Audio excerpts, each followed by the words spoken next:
அன்பு மாணவ செல்வங்களுக்கு கலாபாரதியின் வாழ்த்துக்கள் கூடி. இந்த ப்ராப்ளம் என்சிஆர்டியில் கொடுக்கப்பட்ட ஒரு ப்ராப்ளம். உண்மையிலே ரொம்ப சுவாரஸ்யமான ப்ராப்ளம் இல்லைங்களா? Very interesting.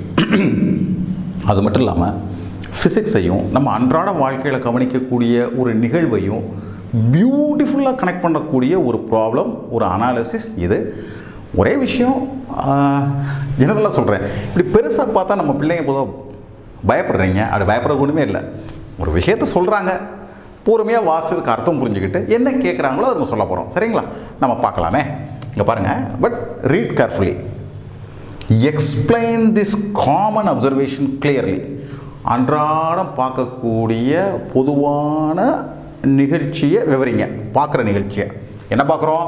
If you look out of the window of your fast moving train. நம்ம எல்லாருக்குமே பிடிக்கும் ட்ரெயினில் போகும்போது ஜன்னல் வெளியில் பார்க்குறதுனா we all love it. Fast moving train, the nearby trees, houses, etc. seem to move rapidly in a direction opposite to the train's motion. Train இப்படி போய்கிட்டு இருந்துச்சுன்னா வீடு, மரம், புல், தரை எல்லாம் பக்கத்தில் உள்ளதெல்லாம் என்ன செஞ்சுக்கிட்டு இருக்கோம்? It goes fast in backward direction, fast. But the distant ஆப்ஜெக்ட்ஸ்னால் தூரத்தில் இருக்கக்கூடிய பொருள்கள். எது? ஹில் டாப்ஸ்னால் மரத்தினுடைய ஒரு மலையினுடைய உச்சி, மூன். சில இடத்துல இரவில் போனீங்கன்னா மூன், நிலா, தி ஸ்டார்ஸ், நட்சத்திரங்கள். சீம் டு பி ஸ்டேஷ்னரி, அசையாமல் இருக்கிற மாதிரி இருக்கும். அடுத்து திஸ் இஸ் வெரி இம்பார்ட்டன்ட் பிள்ளைங்களா. In fact since you are aware that you are moving, these distant object seem to move with you. கவனிச்சு பாருங்க, தூரத்தில் உள்ளதெல்லாம் உங்கள் கூட சேர்ந்து வர்ற மாதிரி தெரியும். அப்போ என்ன கேட்குறாங்க? ஏன்னு கேட்குறாங்க. ஏன் அப்படி தெரியுது? யோசிச்சு பார்த்துருக்கீங்களா? Now let us examine.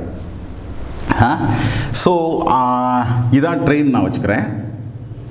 ட்ரெயினில் நம்ம ட்ராவல் பண்ணுறோம். இது long distance, this is short distance. ரொம்ப லாங் டிஸ்டன்ஸ் போக முடியல பிள்ளைங்களா, நம்ம ஸ்டூடியோவில் தானே பண்ணுறோம். ஸோ ரொம்ப லாங்க்கு என்னால் படம் வரைய முடியல. ஸோ உங்கள் இமேஜினேஷன் எனக்கு தேவை. ரெண்டு பக்கம் தான் இருக்குது, உண்மையில் ரொம்ப தூரமாக இல்லை.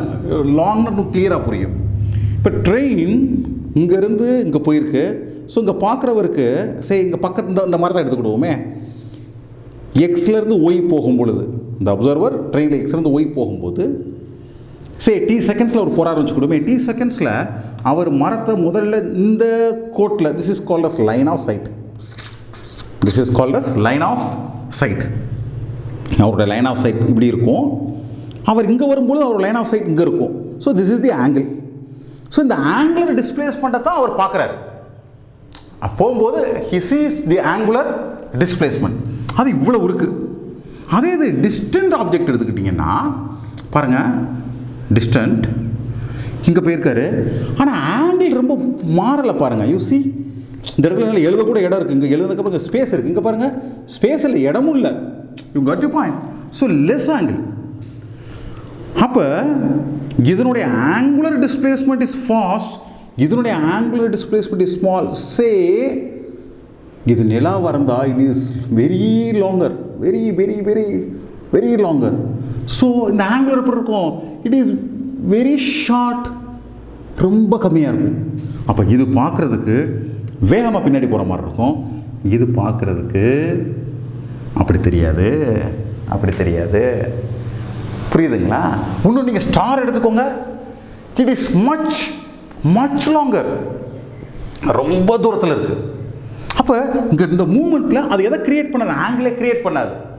நம்ம கண் எப்படி உணரும் கேட்டிங்கன்னா, இன் ரிலேஷன் டு ஒன்று தான் அடுத்ததை உணரும். இதை பார்க்குறத வச்சு தான் அடுத்ததை உணரும். அப்போ கண் எப்படி பார்க்கும் கேட்டிங்கன்னா, இதை பொறுத்த வரைக்கும் வேகமாக பின்னாடி போகுது, இது போகவே இல்லை.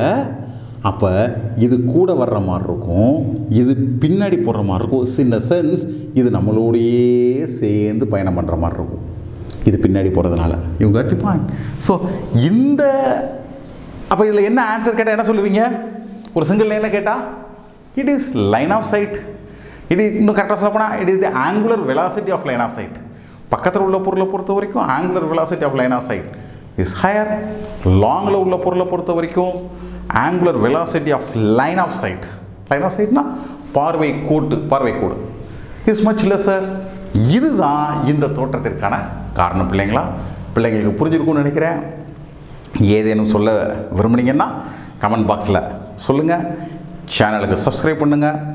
உங்களை சுற்றி இருக்கக்கூடிய எல்லாருக்கும் கலாபாரதியை அறிமுகப்படுத்துங்க. உங்கள் அனைவருக்கும் கலாபாரதியின் அன்பு வாழ்த்துக்கள்.